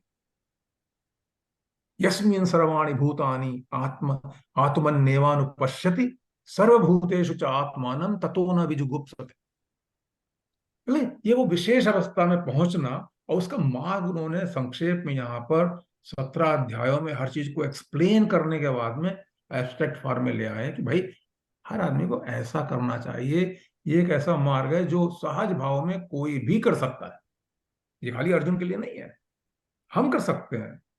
अपने अंदर के रागों को, द्वेषों को, इन चीजों से अपने मन को परिमार्जित करते हुए विशुद्ध बुद्धि के द्वारा अपने भोजन में अच्छी तरह से उसको सात्विक करते हुए, प्रयास है, इसके लिए प्रयास है। वो प्रयास भी मन से ही होता है और वो मन ही आपको आगे ले जाता है। इसीलिए हमारे यहाँ सब है ना कि मन के हारे हार है, मन के जीते जीत, पार ब्रह्म को पाइए मन की ही प्रतीति, जितम जगत के न मनो ही न। इस जगत को किसने जीता? जिसने इस मन को जीता। मन एव मनुष्याणाम कारणम बंध मोक्ष, बंध और मोक्ष का कारण भी मन है। तो हम लोगों को as a ordinary human being जो है ना, सारा खेल पहले मन के साथ करना। ये मन ही सबकी जड़ है, शुद्धता की और अशुद्धता की, संसार में जोड़ने की और संसार से विरक्ति की। तो ये जो प्रयास है, इसको तरह तरह से गीता में समझाया गया है, कर्म के द्वारा, ज्ञान के द्वारा, भक्ति के द्वारा। और भक्ति पराकाष्ठा है, इसमें कोई शक नहीं। लेकिन आप अपने इंद्रियां मिली हुई तो आप क्या करोगे? कर्म तो करना ही पड़ेगा, कोई रास्ता नहीं है। जब आंखें देखेंगी तो चीजों का जो असर है वो तो अंदर जाएगा ही। और उसमें ज्ञान जो है, चाहे बहुत छोटा सा या बहुत सूक्ष्म ले लो, विज्ञान ले लो, ये भी आपको होगा ही, आप उसे बच नहीं सकते। भाई आप पढ़े लिखे नहीं हो कोई बात नहीं, लेकिन अगर आपने पीएचडी की हुई है और आप इलेक्ट्रॉन, प्रोटॉन, न्यूट्रॉन और सारे न्यूट्रिनोज और उसके आगे क्वार्क्स, इन सबको जानना चाहते हो, नथिंग रॉन्ग, दैट्स ज्ञान टू। तो ज्ञानम विज्ञानम, लेकिन इसके द्वारा प्रज्ञानम नहीं आता। ये दोनों चीजें तो मन से होती हैं, हो जाती। लेकिन अब जब मन को आप विशुद्ध मात्र में ले जाते हो, तब जाकर के कहीं पर उसके आगे की जो अनुभूति है वो शुरू होती है, जिसको कि अगर आप पतंजलि योग दर्शन में जाएंगे तो उसमें बाद में दिया है, जब वो धारणा, ध्यान, समाधि, इनकी बातें होती हैं, तब उन्होंने कहा है त्रयम एकत्र संयम। इन तीनों के द्वारा जब आप करते हो लगातार, तब संयम प्रकट होता है, डिसिप्लिन आती है। एंड तत्र प्रज्ञा प्रतिष्ठिता, तब आपकी इस मन बुद्धि के अंदर प्रज्ञा प्रतिष्ठित होती है। प्रज्ञा मीन्स वो शक्ति आपके अंदर जो आपके मन से और ऊपर जो कुछ भी है उसको जानने की विशेष दृष्टि देना, प्रज्ञा, to know which is higher, superlative. तो वो आपके अंदर प्रतिष्ठित होती है, तब आपका जो धारणा है वो ध्यान में परिवर्तित होता है, ध्यान समाधि में जाता है। समाधि की लगातार प्रयास के द्वारा जो है आपको तरह तरह की अनुभूतियां शुरू होती हैं, जिसमें क्या ना आपकी संप्रज्ञा समाधि, असंप्रज्ञा समाधि, बहुत तरह की समाधियों में भी, मतलब इट्स ए विशेष stage, because physically you are still here. Only thing is using your meditation, ध्यान योग में परमात्मा के साथ में अपने को जोड़ने से जो आप स्वयं में हो वही शरीर के अंदर स्थित रहते हुए भी उससे अपने को जोड़ता है। और इसी के लिए जब इसके आगे वाला श्लोक है उसमें उन्होंने कहा है, इसीलिए बहुत बढ़िया ढंग से समझा। मैं तो मतलब भगवान कृष्ण को क्या कहा जाए जब उन्होंने कहा ना एक जगह आकर के, क्या आगे अभी आप पढ़ रहे तो मैंने देखा उसमें ईश्वरो सर्वभूतानां हृदय से अर्जुन तिष्ठति भ्रामयन् सर्वभूतानि यंत्रारूढ़ानि माया। ये उन्होंने कहा है कि इन सब को करने का मैं बताया कि सब इसलिए सहज है क्योंकि जो इंद्र, जो ईश्वर है, वो सब प्राणियों के अंदर उसके हृदय में बैठा हुआ है और इस संसार को उसकी इंद्रियों के ऊपर आरूढ़ होकर के, जो उसके यंत्र है उसके ऊपर आरूढ़ होकर के चला रहा है अपनी माया के द्वारा। तो इस प्रकार से उन्होंने बार बार उस लेवल पे ले जाने की कोशिश की, भाई बिल्कुल नॉर्मल लाइफ, बिल्कुल लेमैन टाइप विचारों से उठो, धीरे धीरे धीरे। आपकी इंटेंसिटी पे डिपेंड करता है कि कितना फास्ट आपका डेवलपमेंट होगा, ग्रोथ होगा, इसमें किसी की कोई जरूरत नहीं। और जो आप लोग अभी जो आप सप्त, हम उसको क्या कहते हैं, सप्त चक्र, जिसको कि उपनिषदों में एक जगह कहा गया है अष्ट चक्र, एक्चुअली अथर्ववेद का है वो, कि अष्ट चक्रा नव द्वारा देवा नाम पूरा अयोध्या। 8 चक्रों और 9 द्वारों वाली एक नगरी है अयोध्या। अयोध्या में जिसको युद्ध में विजय नहीं किया जा सकता, और वो नगरी किसकी है? देवताओं की। अब इसको भी समझने वाली बातें होती हैं, मैं बहुत ज्यादा नहीं जाऊंगा, कि जो देव शब्द है, द्यू इव, जो अपने प्रकाश से प्रकाशित होता है, वो देवता है जो देता है आपको। तो क्या होता है कि हमारे शरीर के अंदर देवता है, देवता के अंदर उसी ब्रह्म की शक्तियां होती हैं, लेकिन उनको एक विशेष आधारित कर्म होता है कि तुम्हें यही करना है, तुम्हारा यही कर्म है बस। तो इसीलिए हमारे एक, कभी आपने पढ़ा होगा, बचपन में शायद पढ़ा होगा, कि देवता भी इसके लिए परेशान है कि कैसे किस तरीके से मुझे मनुष्य जन्म मिले, मतलब मैं आत्मा हो जाऊं। ये वहां पर बहुत बड़ी बात कही गई है कि जो देवता है, जो कि तीनों गुणों को लेकर के ब्रह्म ने उनमें अपनी एक विशेष शक्ति डाल करके उनसे कहा दिस इज योर वर्क। तो देवताओं के अंदर जो है जड़ जगत का भाव भी है, इसीलिए देवताओं में और असुरों में हमेशा ये दोनों जो है, इसमें जो माया शब्द है, जो माया के जो प्रकृति के गुण है वो जुड़े हुए होते हैं, लेकिन एक विशेष रूप से। तो उन देवताओं की एक नगरी, नाउ यू कैन फिजिकली से या this is a physical body, और इस फिजिकल बॉडी के अंदर उन देवताओं ने एक नगर बसाया हुआ है। कैसे? 8 चक्रों और 9 द्वारों के द्वारा, जो कि आम मनुष्य के लिए अभिजेय है, युद्ध के द्वारा अब इसको जीत नहीं सकते। अगर भगवान कृष्ण भी प्रकट हुए तो उनको ये जगत छोड़ना पड़ा, ये शरीर उनको छोड़ना पड़ा। राम आए तो उनको भी लास्ट में, आपको अगर याद हो, 10,000 वर्ष के राज्य के बाद में भी यमराज ने आके कहा कि प्रभु जी क्या आज्ञा है, बताइए मैं क्या करूं। बोले मैं समझ रहा हूं। तो उनको भी अपना शरीर त्यागना, क्योंकि सृष्टि के नियम को आप कुछ नहीं कर सकते, ब्रह्म भी कुछ नहीं कर सकता, उसके नियम परफेक्ट हैं, उसे परफेक्शन में आप कुछ नहीं कर सकते। तो उन सबको वो सब छोड़ना पड़ा जो कि इस माया के अंश है। तो उस पॉइंट ऑफ व्यू से भी अगर आप देखिए कि ये जो चक्र है ना, ये बहुत ही सूक्ष्म फिजिकल एग्जिस्टेंस है। इनकी इनकी बनावटें, इनके अंदर तरह तरह की नाड़ियों का जाना, फिर उन नाड़ियों का शोधन करना योग के द्वारा, उनके द्वारा अपने अंदर जो आत्मा जो हृदय में रह रही है उसकी शक्तियों को कहाँ से कैसे ले जाएं, कैसे मूलाधार से सहस्त्रार की तरफ जाएं, क्योंकि it's a instrument, it's a physical existence जो कि बायोलॉजिकल टर्म में अभी नहीं आई है साइंस में, लेकिन यौगिक टर्म में सब कुछ एग्जिस्ट करता है। अभी तक उसका पता नहीं है, लेकिन अगर आप ध्यान में जाएंगे तो हो सकता है कि आपको इनकी अनुभूति शुरू हो जाए कि ये मेरा मूलाधार चक्र है, ये मेरा स्वादिष्टान चक्र है, ये मेरा अनाहत है, ये मेरा आज्ञा, सब कुछ पता लगने लगता है। लेकिन ये फिजिकल एंटिटीज हैं आपकी ही बॉडी के अंदर, जिसके के थ्रू आत्मा परमात्मा की मार्ग का एक रास्ता निकालता है। अगर आत्मा का इस शरीर से निकलना नीचे से हो जाए, तीन गुण उनके 3 मार्गों से, तो उसकी अधोगति होती। रिमेनिंग अपर से हो तो ऊर्ध्वगति होती। आंखों से अगर प्राणों का निकलना है और सहस्त्रार के थ्रू जाना है तो ब्रह्म गति होती है। ये सब का वर्णन है और इनका अनुभव मैं आपको कभी मतलब एक्सप्लेन कर सकता हूँ कि कैसे होता है, कहाँ से है, लेकिन वो शब्द अलग है। लेकिन मैं जब भागवत गीता पे आता हूँ तो केवल इतना ही कह सकता हूँ कि इतना सुंदर ढंग से कर्म, कर्म का अंत ज्ञान, ज्ञान का अंत भक्ति, और भक्ति की भी पराकाष्ठा जो कि ध्यान के द्वारा होती है, उसका वर्णन इन श्लोकों में मेरे हिसाब से हुआ है कि उन्होंने बताया एक रास्ता कि कैसे आप जो है वहां पहुंच सकते हो जहां मेरी जो ब्रह्म की एक अभिन्न भाव की स्थिति है उसके आप पात्र बन सकते हो। दैट्स व्हाई आई सी। हम है नहीं अभी, लेकिन बन सकते हैं। उन्होंने मार्ग मुझे दिखा दिया कि भाई तुम्हें याद है टोरंटो मुझे अगर जाना है तो ये मार्ग है, follow it, there are milestones, go through that. If you find it, you are in the right direction. If you don't find it, maybe you are lost. So try again. That's why I see. मैं यहीं रुक जाता हूँ। आप हर्ष जी। बहुत अच्छे, बहुत अच्छे।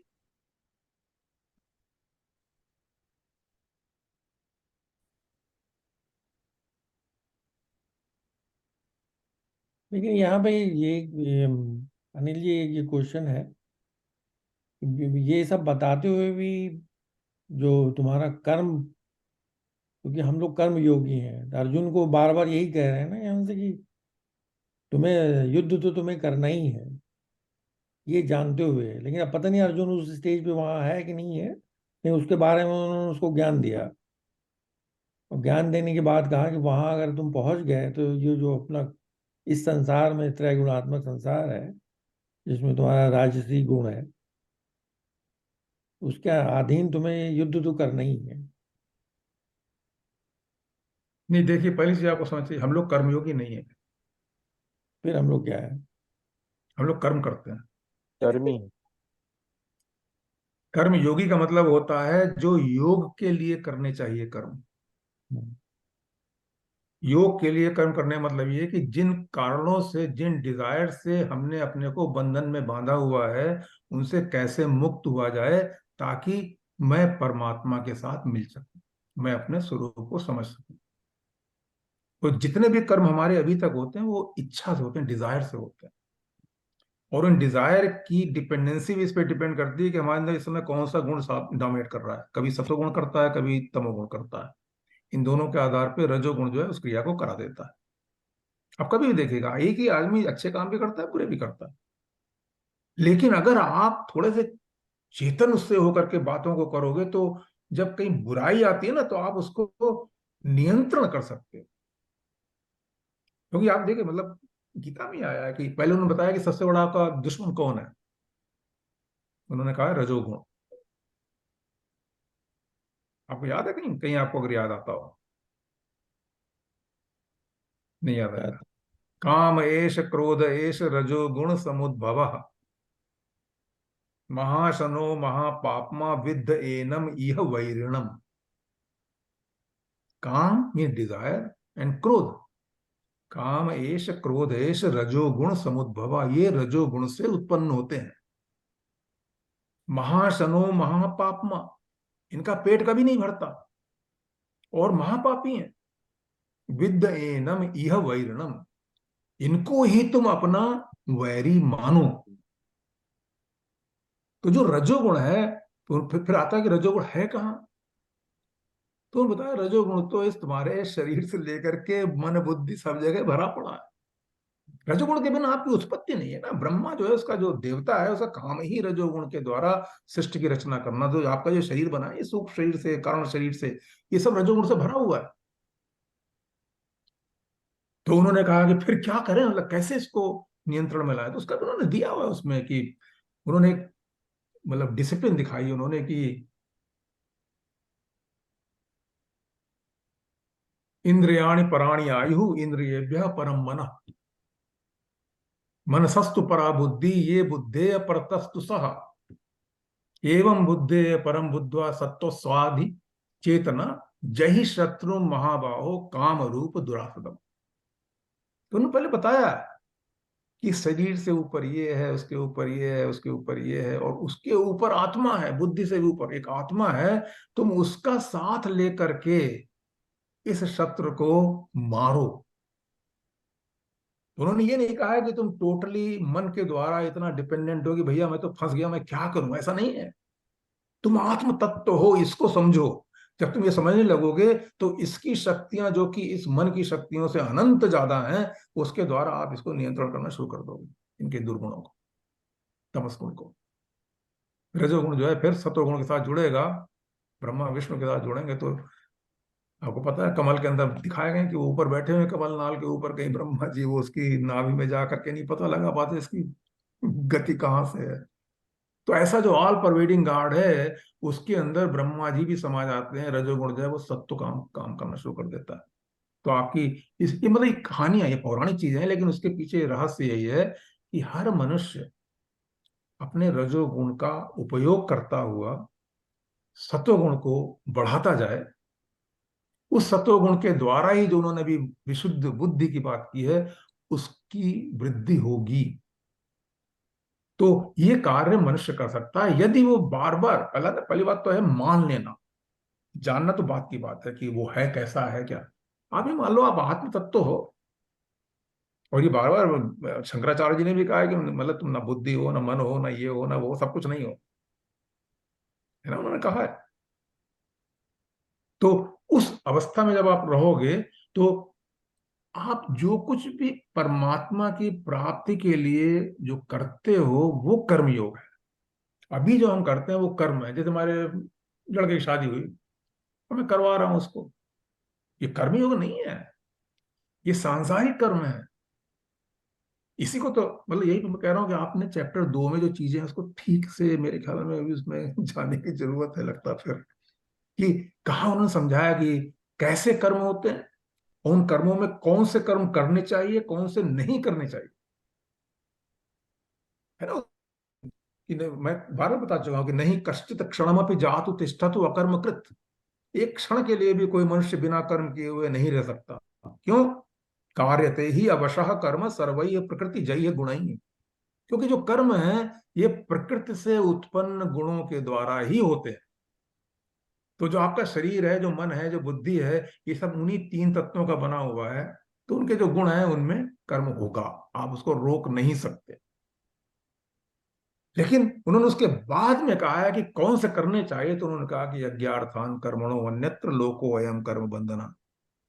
यज्ञ, यज्ञ मीन्स, ज्ञ मीन्स टू नो, या मीन्स जो है, जो रियल तत्व है, जो ब्रह्म है, उसको जानना ही यज्ञ है। उसके लिए किए हुए जो कर्म हैं, आप ईश्वर की प्राप्ति के लिए, जैसे आप ध्यान लगाइए, मेडिटेशन कीजिए, कंसंट्रेशन कीजिए, यम नियम आसन कीजिए, ये सारे जो कर्म है ये आपको कर्मयोग कहलाएगा, जो आपको ईश्वर की प्राप्ति के लिए आपको उस रास्ते पे ले जाने का प्रयास करते हैं। दैट्स व्हाट आई सी। लेकिन पंडित अगर जी, आप, एक छोटा सा प्रश्न, जी, छोटा सा प्रश्न है। ये अर्जुन के लिए बार बार बोला जा रहा है कि युद्ध कर, ये युद्ध करना क्या कर्मयोग है या नहीं?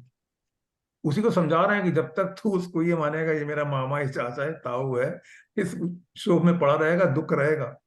लेकिन ये कार्य तू मेरे लिए कर। क्योंकि सब उन्होंने दिखाया, जब उन्होंने अपना तो बट रूप उसको दिखाया है। युद्ध करने का कारण तो ये था कि उसको राज्य चाहिए था। नहीं राज्य नहीं यार, चाहिए था तो युद्ध करने की जरूरत नहीं थी। नहीं, एग्जिस्ट करने की जरूरत थी। उन्होंने कहा ना, मुझे 5 सुई की नोक के बराबर भी जमीन नहीं दूंगा, तुम क्या बात कर ओके, रहे हो। ओके, सो 5 सुई की नोक के बराबर जगह नहीं मिली, इसलिए युद्ध कर रहे हैं वो। तो आप सुनिए इसको, मतलब मैं उस रास्ते पे नहीं जाता हूँ माइथोलॉजिकल इन चीजों को। आपके शरीर में क्या मिला हुआ है? आपको 5 इंद्रियां, ये आपको प्रकृति ने दी हैं एज ए मनुष्य रूप में, ठीक है। ये तो मानेंगे आप, आपके अंदर 5 ज्ञानेंद्रियां, 5 कर्मेंद्रियां हैं। या हाथ जरूर। पैर, अच्छा ये तो है ना आपके पास फिजिकल। आपके अंदर आप बैठे हुए हो स्वयं, और आपके अंदर परमात्मा बैठा हुआ है, ये भी सब सही है। आप क्या हो मुझे नहीं पता, मतलब मैं क्या हूं ये मुझे अभी नहीं पता, लेकिन मैं हूं ये मुझे पता है। I exist, that is 100% guaranteed. क्या हूं मुझे नहीं पता अभी ठीक से, लेकिन मेरी एग्जिस्टेंस जो है वो है। और मेरे अंदर एक कोई और शक्ति है जो सारे ब्रह्मांड को संचालित करती है। ये मेरे यहाँ वैदिक लिटरेचर से पता लगा है कि भाई एक कोई ऐसा तत्व है जो सब जगह है, ये भी मुझे पता है। अब आप बताइए इसमें क्या हो सकता है। ये 5 तो हमें ईश्वर ने दिया माया के द्वारा। उसके बाद में जो हमारी डिजायर जो अंदर है ना मन के अंदर, वो क्या पैदा करती है? बाहर के विषयों से इंटरेक्शन के द्वारा राग, द्वेष, काम, क्रोध आदि तरह तरह की चीजें उत्पन्न करती हैं, तरह तरह की। उससे वही मेरा मन जो है वो विकृत हो जाता है। ये जो 5 इंद्रियां हैं, इनको आप 5 पांडव मान लो। इन 5 पांडवों के अंदर जो और तरह की चीजें आती हैं, राग द्वेष आदि आदि सैकड़ों चीजें आती हैं, वो कौरव हैं, ये उनके कजिन्स हैं, रियल ब्रदर नहीं है, लेकिन रहते उन्हीं के साथ। उनके परिणाम भी आप देखोगे आपके शरीर के ऊपर होते हैं। मन के अंदर एक गलत बात आती है, राग आएगा, द्वेष आएगा, आप देखिए कैसे शरीर के ऊपर असर पड़ता है। Stress free, yoga for stress free, जाने क्या क्या आता रहता है, मैं सुनता रहता हूँ। लेकिन इन सबके कारण आप स्वयं ही मन के द्वारा उत्पन्न करते हो। एक स्थिति ऐसी आ सकती, जो ये लोग सुसाइड करते हैं ना, बच्चे की सुसाइड करते हैं, वो इतनी बुरी स्थिति में आ जाते हैं कि उनको इन इंद्रियों की जो विशेष परमात्मा के द्वारा दिया प्रदत्त एक ये प्रसाद है, उसको नष्ट करने में लग जाते हैं, खत्म कर देते हैं।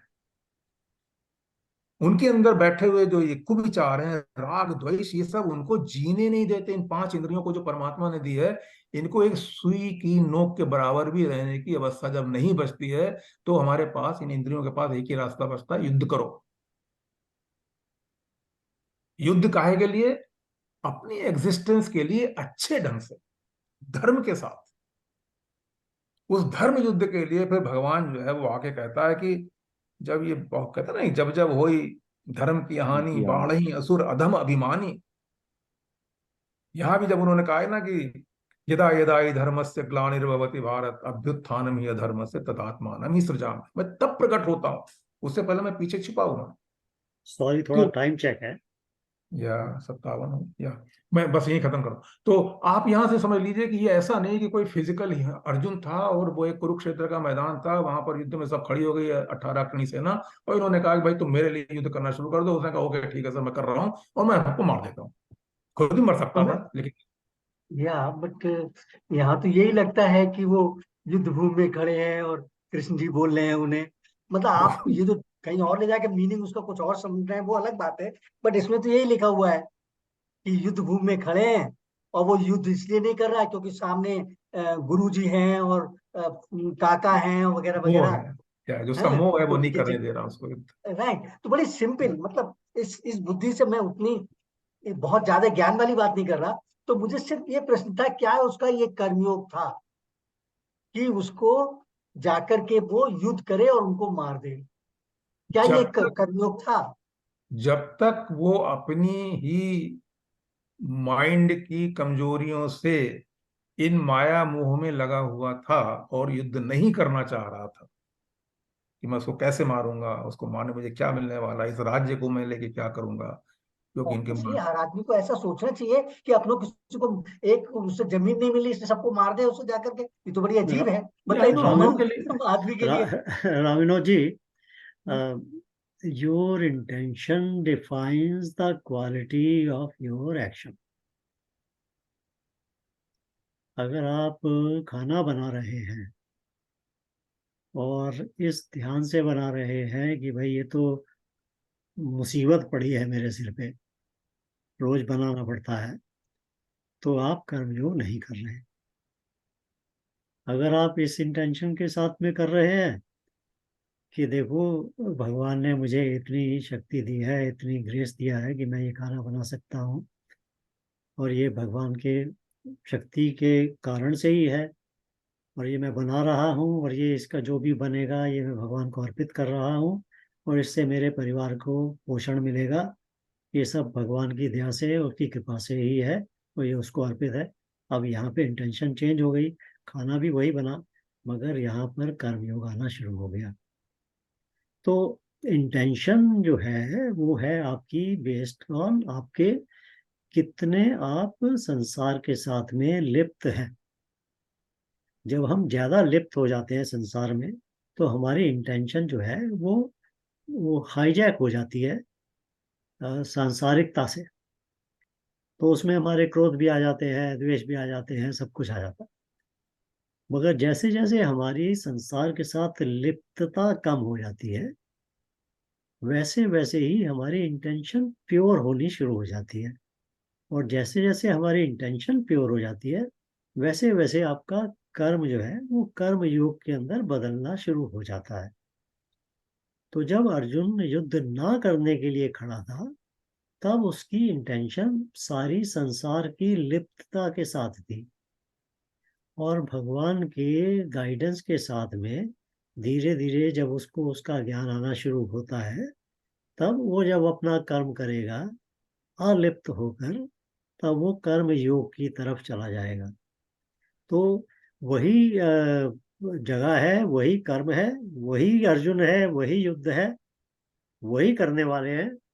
मगर आपकी जो इंटरनल इंटेंशन है, वो आपका जो ज्ञान है वो बदल गया है। इसलिए उसी कर्म को हम कर्मयोग, या उसी कर्म को हम एक क्रिया या लिप्तता के साथ में तामसिक कर्म भी बोल सकते हैं। तो ये डिफाइन तो करना, मतलब कौन क्या क्या अर्जुन वो कर्म योग कर रहा है या नहीं कर रहा है, ये तो अर्जुन को मालूम है, क्योंकि उसकी इंटेंशन है। मगर उसकी इंटेंशन को प्यूरिफाई करने का काम भगवान कृष्ण कर रहे हैं। और यही चीज हम लोगों को भी बताई जा रही है कि भाई हमारा जीवन के अंदर ये काम तो सारे होंगे, खाना भी बनाना पड़ेगा, दफ्तर भी जाना पड़ेगा, बॉस से झगड़ा भी करना पड़ेगा, गाली भी खानी पड़ेगी, सब कुछ होगा। मगर अगर उसमें लिप्त होकर हम काम करेंगे तो उसे हम कर्मयोग नहीं कर बदल सकते। जब हम उससे लिप्त होने की जगह उसमें अपना थोड़ा बहुत ज्ञान जोड़ना शुरू कर देते हैं, वैसे वैसे हमारी इंटेंशन प्योर होनी शुरू हो जाती है, वैसे वैसे हमारी फ्रस्ट्रेशन कम होनी शुरू हो जाती है, वैसे वैसे वो जो कर्म है वो धीरे धीरे कर्मयोग में बदल जाता है। तो प्रभात जी, आपकी बात भी ठीक है, जो आप कर्मयोगी की बात करते हैं, तो आप ही कर्मयोगी हो और आप ही कर्मयोगी नहीं हो, डिपेंडिंग ऑन आपके कर्म के पीछे क्या भाव जुड़ा हुआ है। तो तो बिल्कुल ठीक है, आप किसी वक्त कर्मयोगी हैं और किसी वक्त कर्मयोगी नहीं है। हम भी सभी, हम सभी ऐसे ही है, कभी हम कर्मयोगी हैं, कभी नहीं है। मगर उसको सतत कर्मयोग में डालने के लिए इस ज्ञान की आवश्यकता है, और इस ज्ञान को सिंपल तरीके से समझने से ही हम उसको सतत कर्मयोग में बदल सकते हैं। तो ये सिंप्लिसिटी है, इसको इसी को सिंपल तरीके से ही रखना चाहिए। नहीं सो रामिनो जी, इंटेंशन सुधारना, आई होप के I give you some idea intention कि भाई। इंटेंशन हाँ सुधरनी है। हाँ, तो वो ज्ञान से सुधरती है, वो भक्ति से सुधरती है, वो कर्म वो से काम सुधरती है। आसान है, वो कर सकता हूँ। वो आसान वो काम है, आसान, तो वो ही करना चाहिए। बाकी चीज कंफ्यूज स्टेट है मेरे लिए, बट ये आसान काम है। Intention will be good, no problem. बिल्कुल ठीक है सर, बिल्कुल। मेरे ख्याल टाइम हो गया वो।